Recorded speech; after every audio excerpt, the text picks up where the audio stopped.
Emergency room में 28 साल की महिला को लाया गया। उसकी कंप्लेंट ये थी कि महिला ने मूंगफली या पीनट के दाने खाए, उसके 5 मिनट बाद उसका ब्लड प्रेशर गिर गया, सांस लेने में दिक्कत होने लगी, उसकी स्किन पर रेसेस आ गए। अगर आप वहां पे पोस्टेड हैं तो आपका ट्रीटमेंट क्या रहेगा? Real stories, real emergencies, the easy doctor case scenario series.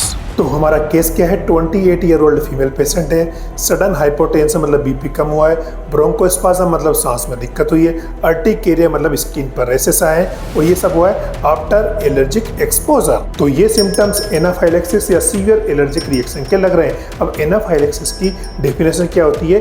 Acute life threatening hyper sensitivity reaction involving multiple organs like skin, cardiovascular system, respiratory and GI tract. तो एनाफाइलेक्सिस एक सीवियर इमरजेंसी एलर्जिक रिएक्शन होती है जो आपके multiple organs को प्रभावित करती है और यह जानलेवा साबित हो सकती है।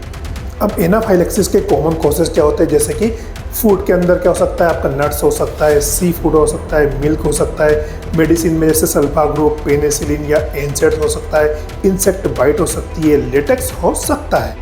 अब एनाफाइलेक्सिस की पैथोफिजियोलॉजी की बात करें तो यहाँ टाइप 1 हाइपर सेंसिटिव रिएक्शन होती है जिसमें IgE mediated mast cell degranulation होता है, मतलब बहुत ज़्यादा हिस्टामिन रिलीज होता है। अब यह हिस्टामिन वेसोडाइलेशन करवाता है जिससे वेस्कुलर परमिलेबिलिटी बढ़ जाती है और ब्रोंको कॉन्स्ट्रिक्शन होता है जिससे मरीज को सांस लेने में परेशानी होती है।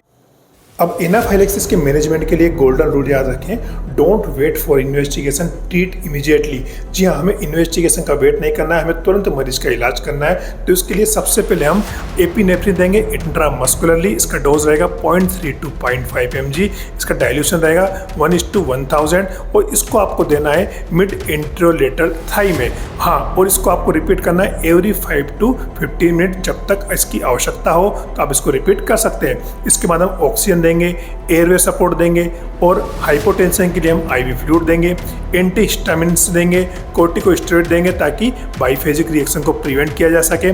और एक बात ध्यान रखें, हमें मरीज को 4 से 6 घंटे तक मॉनिटर करके रखना है क्योंकि बाइफेजिक रिएक्शन वापस हो सकती है और अगर कोई ट्रिगरिंग फैक्टर हो तो उसको हमें हटाना है ताकि वापस मरीज को एलर्जिक रिएक्शन ना हो। अब नीट पीजी में एमसीक्यू ट्विस्ट आता है। तो क्वेश्चन क्या आता है कि best site for epinephrine injection in anaphylaxis? तो इसका आंसर होगा मिड एंटेरोलेटरल थाई मतलब वेस्टस लेटरलिस।